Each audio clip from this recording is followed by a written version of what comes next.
આજે આપણે data entry ઓપરેટરના કોર્સમાં કોમ્પ્યુટરના મૂળભૂત તથ્યો વિશે આપણે ચર્ચા કરીશું. કોમ્પ્યુટરના મૂળભૂત તથ્યોમાં આપણે જોવા જઈએ તો સર્વપ્રથમ કોમ્પ્યુટર એટલે શું જે આપણને ખબર હોવી જોઈએ. કોમ્પ્યુટર કેવી રીતના વર્ક કરે છે એટલે કે કેવી રીતના કાર્ય કરે છે તેનો પણ આપણને અનુભવ હોવો જોઈએ, જાણકારી હોવી જોઈએ. જો કે કોમ્પ્યુટરનું નામ સાંભળીને આપણે બધાના દિમાગમાં જ્યારે આપણે વિચારીએ ત્યારે કાં તો બેંકનો એરિયા આપણને ધ્યાનમાં આવ્યો હશે, અથવા તો કોઈ ગવર્મેન્ટ ઓફિસની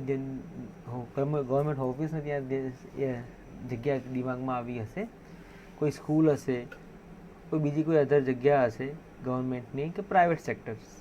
ઘણી બધી જગ્યાએ આપણે કોમ્પ્યુટરના કામ કરતા જોતા હોઈએ છીએ, પણ તે શું છે, તે કેવી રીતે કાર્ય કરે છે, શું એની કાર્ય પ્રણાલી છે, કયા એના પાર્ટ્સ છે, કયા એના શું એમાં થઈ શકે છે, તે આપણે જાણવા માટે કોમ્પ્યુટરનું આપણને બેઝિક જ્ઞાન હોવું જરૂરી છે.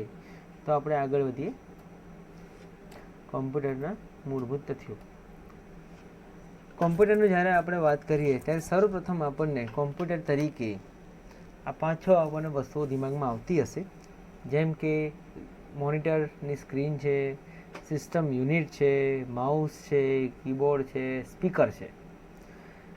આ જે 4-5 વસ્તુ છે એ તો આપણા દિમાગમાં તરત આવી જતી હશે, પણ આને કયા ભાગને શું કહેવાય છે, કીબોર્ડને શું કહેવાય છે, કીબોર્ડ તો નામ ખરું જ એનું, અને કઈ રીતે એને કઈ સંખ્યાલીમાં એને ગણવામાં આવે છે, શું કહેવાય છે, એનું શું એટલું પ્રોપર કામ શું છે, મોનિટર શું છે, કેવી રીતના તે વર્ક કરે છે, સિસ્ટમ યુનિટ શું છે, એમાં શું હોયેલું હોય છે, તે કેવી રીતના કામ કરે છે, કે જેને આપણે કોમ્પ્યુટરને આપણે પ્રોપર જોવામાં જાણી શકાય છે. તો કોમ્પ્યુટર એટલે શું?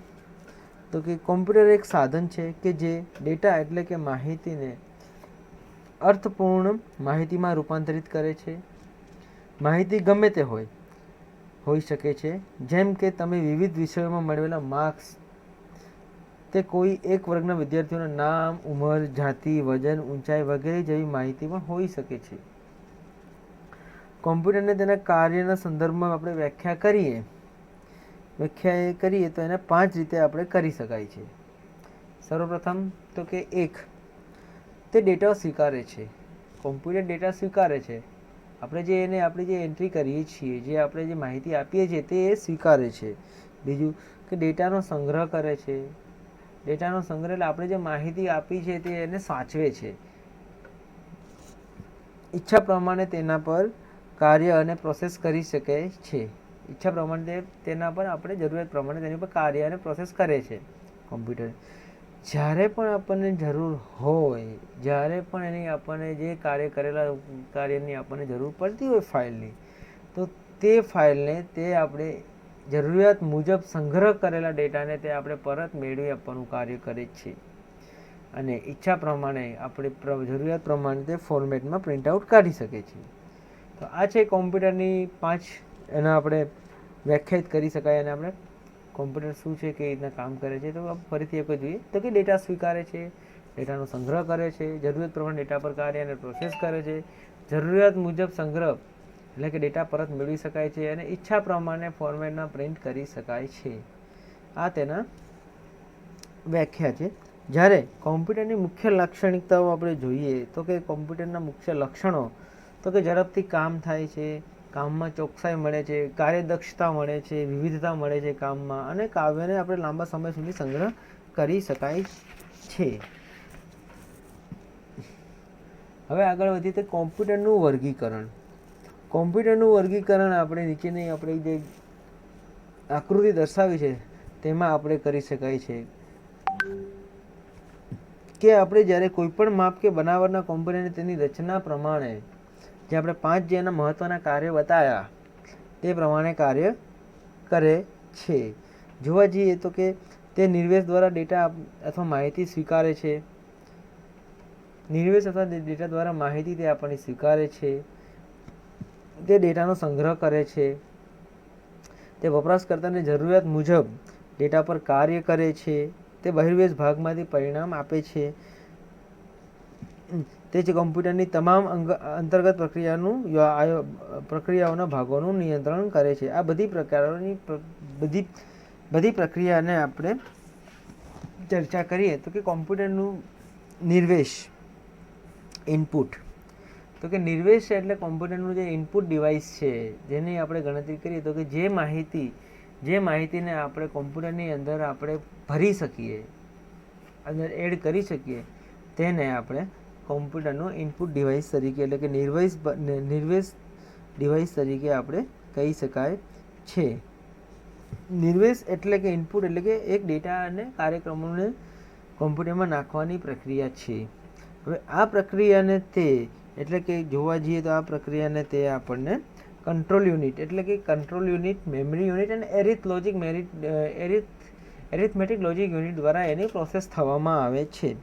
જે આપણે માહિતી આપણે આપીએ છીએ તે માહિતી કઈ છે તેની ઉપર આધાર પ્રમાણે તે પ્રોસેસ કરતો હોય છે. જો કોઈ માહિતી તાર્કિક અથવા તો ગાણિતિક સાયન્ટિફિક ફોર્મ્યુલા અથવા તો બીજી કોઈ માહિતી જેમાં સ્પેસિફિક ફોર્મ્યુલા અથવા તો ગાણિતિક અથવા તો બીજી કોઈ ગણતરીના હોય એવી માહિતી હોય તો તે એરિથમેટિક લોજિક યુનિટ દ્વારા તેનો સંગ્રહ કરવામાં આવે છે, તેનો પ્રોસેસ કરવામાં આવે છે, સંગ્રહ નહીં પણ પ્રોસેસ કરવામાં આવે છે અને પ્રોસેસ કર્યા પછી તેને મેમરી યુનિટમાં એને સ્ટોર કરવામાં આવે છે.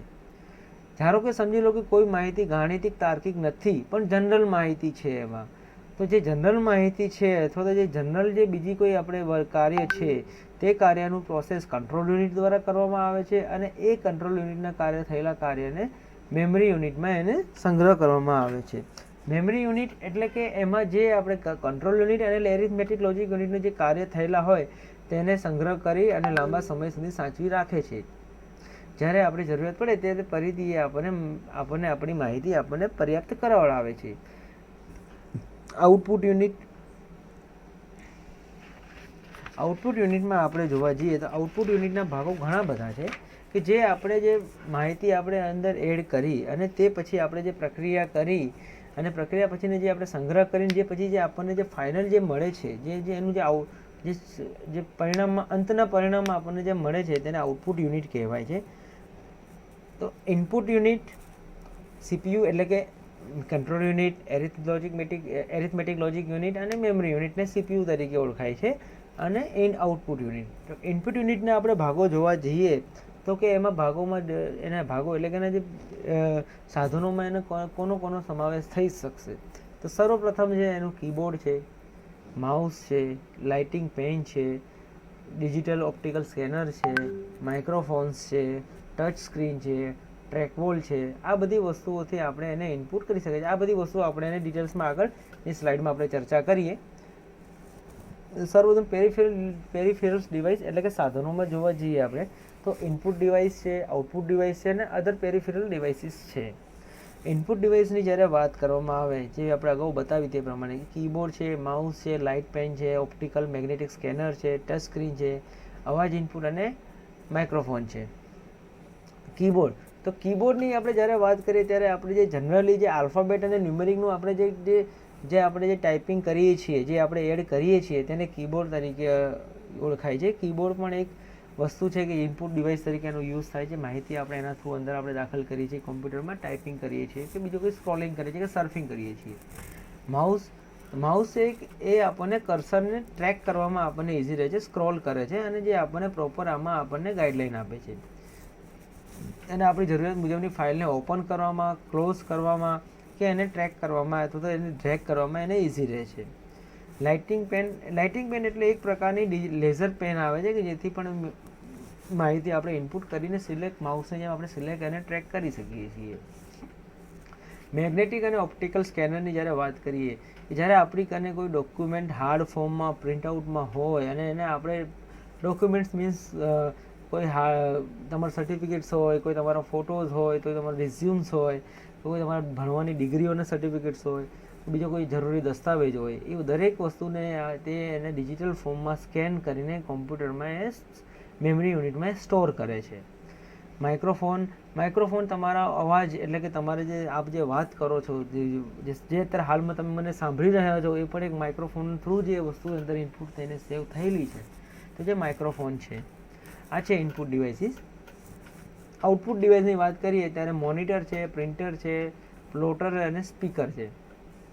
મોનિટરની વાત કરીએ ત્યારે મોનિટરમાં બે ટાઈપના મોનિટર આવે છે. એક તો CRT મોનિટર અને LCD મોનિટર. CRT મોનિટરનું ફૂલ ફોર્મ નેમ પૂરું નામ જોઈએ આપણે તો કે કેથોડ રે ટ્યુબ કહેવાય એને, કે જેમાં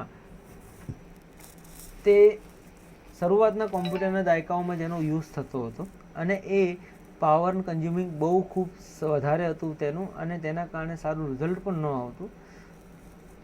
અને હાલમાં જે પછી તેમાં અપડેશન આવ્યા અને એના પછી નવા મોનિટરની ઉત્ક્રાંતિ થઈ, એટલે કે ડિસ્પ્લેની નવી આવી જે LCD લિક્વિડ ક્રિસ્ટલ ડિસ્પ્લે તરીકે ઓળખાય છે.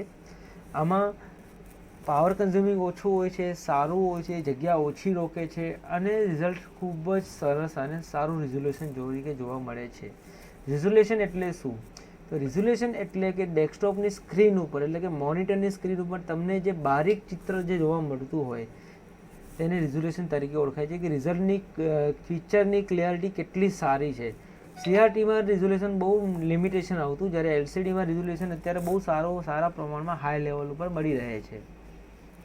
હાલમાં જેટલા પણ લેપટોપ છે, મોબાઈલ છે કે સ્માર્ટ ટીવી છે, એ બધા LCD લિક્વિડ એટલે કે લિક્વિડ ક્રિસ્ટલ ડિસ્પ્લે ઉપર જ વર્ક કરે છે. હવે આપણે આગળ જોવા જઈએ આપણે તો છે લેઝર પ્રિન્ટર. ઇન્કજેટ પ્રિન્ટર એટલે કે પ્રિન્ટર્સની અંદર છે laser printer, inkjet printer, domestic printer, dot matrix printer અને લાઇન પ્રિન્ટર. તો કે લેઝર પ્રિન્ટરની જ્યારે કોઈ આપણે વાત કરીએ તો લેઝર પ્રિન્ટર છે એ પ્રિન્ટની ઉચ્ચ ગુણવત્તા ધરાવતું પ્રિન્ટર છે અને તેમાં આપણને ઝડપી પ્રિન્ટઆઉટ મળે છે અને ઓછામાં ઓછો અવાજ કરનારું પ્રિન્ટર અને વધારે સારું રિઝલ્ટ અને ઓછા પૈસે આપણને એનું આઉટપુટ પ્રિન્ટરનું આઉટપુટ મળે છે. તે બ્લેક એન્ડ વ્હાઇટમાં પણ મળે છે અને હાલમાં કલર પણ અવેલેબલ હોય છે. ઇન્કજેટ પ્રિન્ટર પણ બ્લેક એન્ડ વ્હાઇટ અને કલરમાં પણ અવેલેબલ હોય છે. પણ ઇન્કજેટ પ્રિન્ટર કોસ્ટલી, એનું રખરખાવ ખર્ચ ખૂબ આવવાથી તેની ઉપયોગિતા થોડી ઓછી થવા માંડી, લોકપ્રિયતા થોડી ઓછી થવા માંડી અને તેનું પ્રિન્ટરનું આઉટપુટ પણ પ્રિન્ટિંગનું આઉટપુટ બહુ હેવી પડવા માંડ્યું. એના કારણે લોકોની એના પ્રત્યેની જે ચાહત હતી, એટલે કે જે લગાવ હતો એ ઓછો થવા માંડ્યો અને ખૂબ ધીમું રહેતું હતું. હાલમાં પણ વર્કિંગ છે ઇન્કજેટ પ્રિન્ટર. ખાસ કરીને તમે જોયું હશે જે પાસપોર્ટ સાઇઝના જે અર્જન્ટ ફોટોઝ જે આવે છે ફોટો લેબમાં, એ ઇન્કજેટ પ્રિન્ટર થ્રુ જ એને પ્રિન્ટિંગ કરવામાં આવે છે. એટલા માટે જ તેને અત્યારે તમે ખાલી એક ફોટોઝની કિંમત જોવા જશો તો પણ બહુ જ હાઈ હોય છે. એટલા માટે ડોટ મેટ્રિક્સ પ્રિન્ટરની આપણે જ્યારે વાત કરીએ ત્યારે ડોટ મેટ્રિક્સ પ્રિન્ટર એ ખૂબ જ એક સમયનું પ્રખ્યાત પ્રિન્ટર હતું. તે ખૂબ સરળ અને સસ્તું બહિર્વેશ સાધન હતું. આ પ્રકારના પ્રિન્ટરમાં પ્રિન્ટ હેડ અને રિબિન સાથે અથડાવાથી થતું હતું અને પેપર ઉપર અક્ષર બિંદુઓના રૂપમાં સમય દ્રશ્યમાન થઈ જતું હતું. આ પ્રિન્ટરને ડોટ મેટ્રિક્સ પ્રિન્ટર કહેવામાં આવતું એનું કારણ છે કે તે ડોટ તરીકે લખતું. પેન જ્યારે રિબન ઉપર અથડાતી ત્યારે ડોટ તરીકે નામ વડે એવું કરતું હતું. તેના ઉપર થતા અને આ પ્રિન્ટરના અક્ષરોને જ્યારે માપતા ત્યારે એને CPS એટલે કે કેરેક્ટર પર સેકન્ડ તરીકે ઓળખાવવામાં આવતું. ડોટ મેટ્રિક પ્રિન્ટર્સને રખરખાવ અને એનું પ્રિન્ટિંગ આઉટપુટ ખૂબ જ સસ્તું હતું, સરળ હતું. પરંતુ ડોટ મેટ્રિક્સ પ્રિન્ટરથી એમાં કોઈ ગ્રાફિક્સ એટલે કે કોઈ પિક્ચર કે ફોટોઝનું આઉટપુટ પ્રિન્ટિંગ ન થતું હોવાથી તેની લોકપ્રિયતા ઘટવા માંડી. એના પછી જે આપણે કે લાઇન પ્રિન્ટરની જ્યારે વાત કરીએ તો કે આ પ્રિન્ટર કોમ્પ્યુટર સાથે અક્ષરો આધારિત ડેટા ઉત્પન્ન કરવા થાય છે. લાઇન પ્રિન્ટર્સ ઉચ્ચ ઝડપ ધરાવે છે. આશરે 100 થી 3800 લાઇન એક મિનિટમાં પ્રિન્ટ કરી શકતું આ એક પ્રિન્ટર છે, જે હાલમાં તો નહીં પણ ભૂતકાળમાં પ્રિન્ટિંગની ગુણવત્તા સારી ન હતી, માટે આ ટેકનોલોજી વિકસાવવામાં આવી હતી અને ખાસ કરીને આ પ્રિન્ટર બેન્કિંગ એરિયામાં યુઝ થતું હતું. એના પછી છે કોમ્પ્યુટરના સ્મૃતિ ભાગમાં આપણે જ્યારે જોવા જઈએ છીએ બરાબર, મેમરી યુનિટ તરીકે જેને આપણે ઓળખાઈએ છીએ, તો કોમ્પ્યુટરની સ્મૃતિ ભાગમાં બે ટાઈપની મેમરી આવેલી હોય છે, પ્રાઇમરી મેમરી અને સેકન્ડરી મેમરી. પ્રાઇમરી મેમરીની જ્યારે આપણે વાત કરીએ ત્યારે પ્રાઇમરી મેમરી એ શોર્ટ ટર્મ મેમરી તરીકે ઓળખાય છે, ટૂંક સમયની મેમરી તરીકે ઓળખાય છે અને સેકન્ડરી મેમરી જે લાંબા સમયની એટલે કે સ્થાયી મેમરી તરીકે તેને ઓળખવામાં આવે છે. બીજા અર્થમાં કહેવા જઈએ તો પ્રાઇમરી મેમરી એટલે કે મુખ્ય મેમરી અને સેકન્ડરી મેમરી એટલે કે ગૌણ મેમરી. જ્યારે કોમ્પ્યુટર સર્વપ્રથમ જ્યારે ચાલુ થાય છે ત્યારે પ્રાઇમરી મેમરી એટલે કે રેમ રેન્ડમ એક્સેસ મેમરી તે કોમ્પ્યુટરના વિવિધ ભાગોને સૂચિત કરીને એને ચાલુ કરવાની અને કાર્ય આપવાની કામગીરી કરતું હોય છે અને કોમ્પ્યુટર ત્યારે સંપૂર્ણપણે ચાલુ થતું હોય છે. જ્યારે સેકન્ડરી મેમરી એટલે કે ગૌણ મેમરી જે હાર્ડ ડિસ્કમાં એટલે કે સ્ટોરેજ ડિવાઇસમાં જે વસ્તુ પડી છે, જે સોફ્ટવેર પડ્યા છે એને રન કરીને પ્રોપર જરૂરિયાત પ્રમાણે તેને કાર્ય કરવાની પ્રણાલી દર્શાવતું હોય છે. સોફ્ટવેર. હવે આગળ આપણે સોફ્ટવેર વિશે વાત કરીશું. સોફ્ટવેર તો સોફ્ટવેર એટલે શું? તો કે ઉપભોક્તા કોમ્પ્યુટરને આજ્ઞા આપે છે કે શું કરવું, કેવી રીતે કરવું અને ક્યારે કરવું.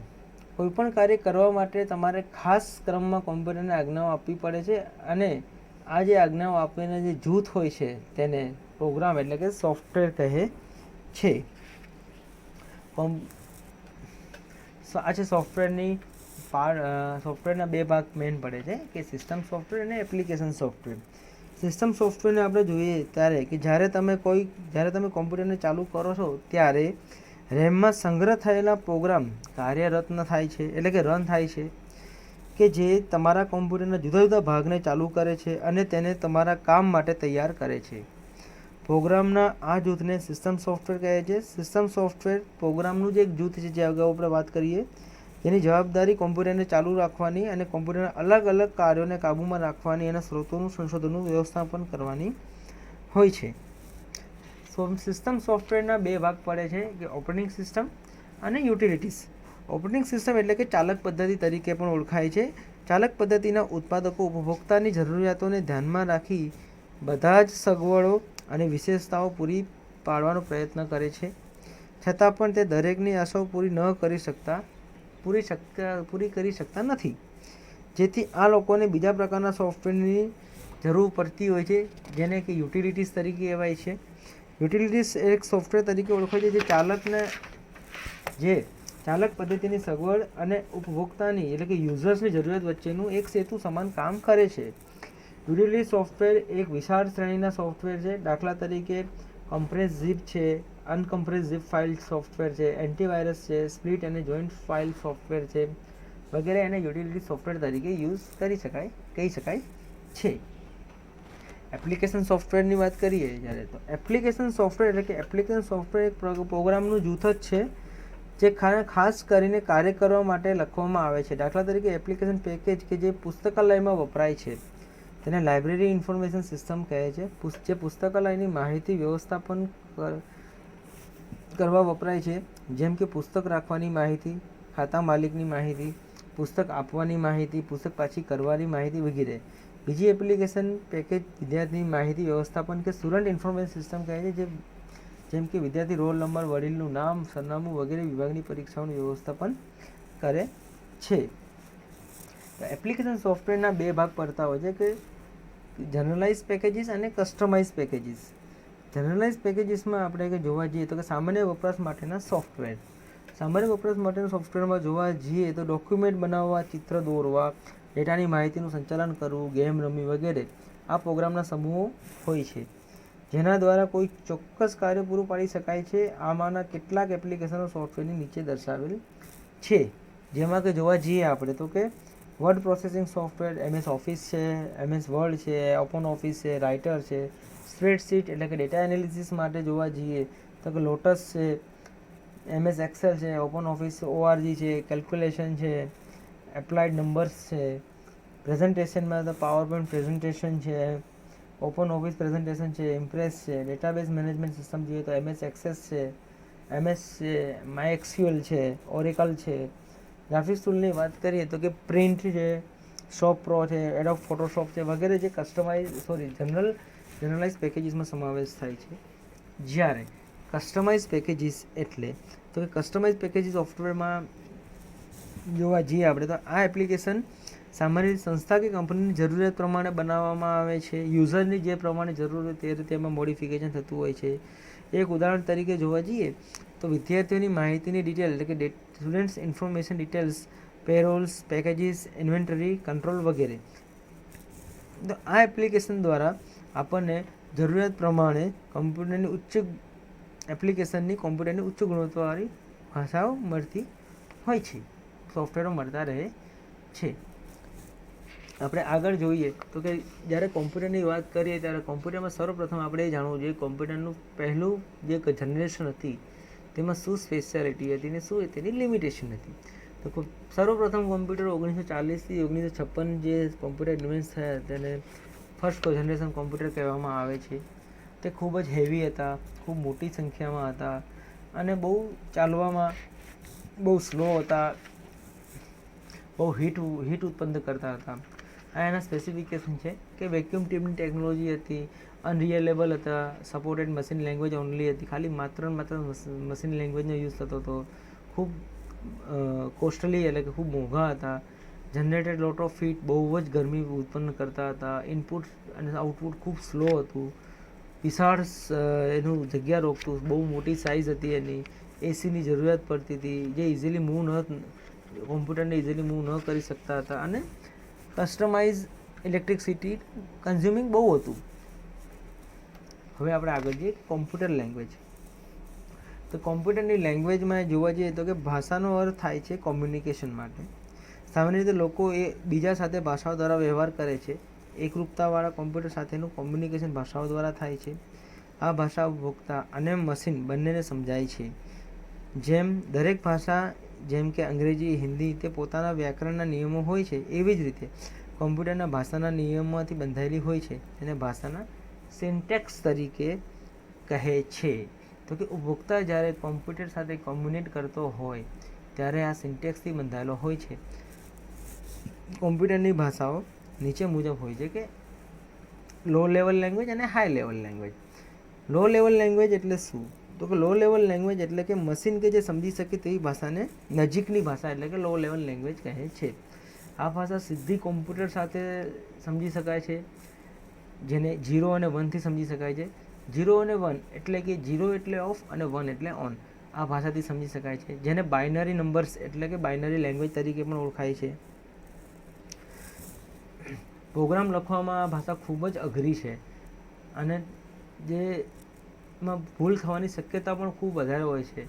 તેને આ ભાષા કહી શકાય છે મશીન લેંગ્વેજ તરીકે. તેના પછી જોવા જઈએ તો કે એસેમ્બલી લેંગ્વેજ. એસેમ્બલી લેંગ્વેજ એટલે કે આ ભાષા કે જ્યાં મશીન કોડને ઓએસ અને આઈએસમાં બાદ કરીને કોડ બનાવવામાં આવે છે, જેને નિમોનિક્સ કહે છે. નિમોનિક્સ તરીકે તેને ઓળખાવવામાં આવે છે. તે પ્રોગ્રામનું માળખું ધરાવતું પહેલું પગથિયું છે. કોઈપણ ભાષાનું પ્રોગ્રામિંગ કરવું હોય તેમાં એસેમ્બલી લેંગ્વેજ એ પહેલું પગથિયું તરીકે ઓળખાય છે. બીજી ભાષા છે તો કે high level language. High level language એટલે કે ઉચ્ચ સ્તરની ભાષા. તો કે નીચા સ્તરની ભાષાને હાર્ડવેરની જાણકારી હોવી જરૂરી છે, કેમ કે તે મશીનને આધારિત છે. આ મર્યાદા દૂર કરવા ઉચ્ચ સ્તરની ભાષા વિકસાવવામાં આવી કે જે સામાન્ય અંગ્રેજી જેવી જ છે અને સમસ્યા ઉકેલવા માટે વાક્ય સમજવા સરળ છે. ઉચ્ચ સ્તરની ભાષા મશીન આધારિત નથી અને પ્રોગ્રામિંગ ઘણું સરળ અને સાદું બની જાય છે. તો અમુક જે છે હાઈ લેવલ લેંગ્વેજીસમાં જોવા જાય તો કે બેઝિક્સ એટલે કે beginning all purpose symbolic instruction code જે વધારે વપરાય છે અને સામાન્ય હેતુઓ માટે ભાષાને શીખવી સરળ અને મુખ્ય માઇક્રો કોમ્પ્યુટરમાં વપરાય છે. કોબોલ કોમન બિઝનેસ ઓરિએન્ટેશન લેંગ્વેજ જે વાણિજ્ય કાર્ય માટે વપરાતી ભાષા છે. ફોરટ્રાન ફોર્મ્યુલા ટ્રાન્સલેશન જે ગાણિતિક અને વૈજ્ઞાનિક સમસ્યા ઉકેલવા માટે વિકસાવવામાં આવી છે. વૈજ્ઞાનિક સ્તરની દરેક એક વધારે જાણીતી ભાષા છે. સી પ્રોગ્રામિંગ માળખાની ભાષા જે સ્ટ્રક્ચર્ડ પ્રોગ્રામિંગ લેંગ્વેજ ઘણા બધા હેતુઓ માટે વપરાય છે, જેમ કે વૈજ્ઞાનિક કાર્યો, વાણિજ્ય કાર્ય, રમતગમતના કાર્યો વિકસાવવામાં વગેરે વપરાય છે. C plus plus programming popular object orientation programming languages ઘણા કારણસર વપરાય છે. કમ્પાઇલર અને એસેમ્બલર. કમ્પાઇલર એટલે કે તમે જાણો છો કે ઉચ્ચ સ્તરની ભાષા મશીન પર આધારિત નથી અને એસેમ્બલી ભાષા મશીન પર આધારિત છે, જેમ કે નિમોનિક્સ જે આજ્ઞાઓ દર્શાવવા માટે વપરાય છે અને તે મશીન સીધી રીતે સમજાતી નથી. આ મશીનને સમજાવવા આજ્ઞાઓને બંને ભાષામાં પૂરી પાડવામાં આવે છે. કમ્પાઇલ અને એસેમ્બલર ને આ આજ્ઞાઓની મશીનની ભાષા ફેરવવા માટે જરૂરી હોય છે. કમ્પાઇલર અને એસેમ્બલી. કમ્પાઇલર એટલે કે સોફ્ટવેર કે જે ઉચ્ચ સ્તરમાં લખાયેલ પ્રોગ્રામ વાંચે છે અને તેને મશીનની ભાષામાં રૂપાંતર કરે છે તેને કમ્પાઇલર કહે છે. પ્રોગ્રામ કે જે ઉચ્ચ સ્તરની ભાષામાં લખાયેલ હોય છે તેને સ્ત્રોત પ્રોગ્રામ કહે છે. એ રૂપાંતર પછી જે પ્રોગ્રામ થાય છે તેને ઓબ્જેક્ટ પ્રોગ્રામ કહે છે. સોર્સ પ્રોગ્રામમાં હાઈ લેવલની લેંગ્વેજ યુઝ કરવામાં આવે છે. એ હાઈ લેવલની લેંગ્વેજને યુઝ કરીને કમ્પાઇલર થ્રુ એને કમ્પાઇલ કરીને એને મશીન લેંગ્વેજમાં રૂપાંતર કરીને ઓબ્જેક્ટ પ્રોગ્રામ સાથે એને સંલગ્ન કરવામાં આવે છે. જ્યારે એસેમ્બલરની વાત કરીએ ત્યારે સોફ્ટવેર એટલે એસેમ્બલી ભાષામાં લખાયેલા પ્રોગ્રામ વાંચે છે તેને મશીન ભાષામાં રૂપાંતર કરે છે અને એસેમ્બલર કહે છે. સોર્સ પ્રોગ્રામમાં જ્યારે કોઈ પ્રોગ્રામ લખે છે ત્યારે એને એસેમ્બલી લેંગ્વેજ ભાષામાં લખીને એસેમ્બલરના થ્રુ તેને મશીન લેંગ્વેજમાં રૂપાંતર કરીને મશીન સાથે સંલગ્ન કરવામાં આવે છે. આ ચેપ્ટરની એટલે કે આ ચેપ્ટરની પ્રશ્નોત્તરી. ALU એટલે કે arithmetic logic unit, CU control unit અને CPU એટલે કે સેન્ટ્રલ પ્રોસેસિંગ યુનિટ. ALUનું શું કાર્ય છે તો કે ALU એ ગાણિતિક અને વૈજ્ઞાનિક તાર્કિક ગણતરી કરવામાં કામમાં આવે છે. CU કંટ્રોલ યુનિટ એટલે કે જનરલ કોમન જે પ્રોસેસિંગ હોય છે તેને કરવામાં આવે છે. CPU સેન્ટ્રલ પ્રોસેસિંગ યુનિટ એટલે કે ગાણિતિક વૈજ્ઞાનિક અને તાર્કિક પ્રોસેસિંગ અને જનરલ પ્રોસેસિંગનો સમન્વય કરીને એને સ્થાયી સંગ્રહ કરવાનો સંપૂર્ણ ક્રિયાને સેન્ટ્રલ પ્રોસેસિંગ યુનિટ કહે છે. સાચો જવાબ આપો. ગાણિતિક અને તાર્કિક પ્રક્રિયાથી થતા કાર્યને શું કહે છે તો કે એરિથમેટિક લોજિક યુનિટ. ALU અને CUની સાથે મળીને શું કહે છે તો સેન્ટ્રલ પ્રોસેસિંગ યુનિટ CPU જેને કહેવાય છે. મહત્વની માહિતી મેળવવા માટે ડેટામાંથી પરિણામ મેળવવાની પ્રક્રિયાને શું કહેવાય છે તો કે આઉટપુટ. રાઇટ એન્ડ ફોલ્સ, સાચું ખોટું. માઉસ બહિર્વેશ સાધન છે, ખોટું. માઉસ બહિર્વેશ સાધન નથી, માઉસ નિર્વેશ સાધન છે. OCR એટલે ઓપ્ટિકલ કન્ટેન્ટ રીડર, ખોટું. LCD મોનિટર નોટબુક કોમ્પ્યુટરમાં વપરાય છે, સત્ય વચન છે, સાચું છે કે LCD મોનિટર નોટબુક કોમ્પ્યુટરમાં વપરાય છે. ડોટમેટિક પ્રિન્ટરની ઝડપ CPS એટલે કે કેરેક્ટર પર સેકન્ડમાં મપાય છે, સાચું છે કે કોમ્પ્યુટરની સ્પીડ CPS દ્વારા મપાય છે.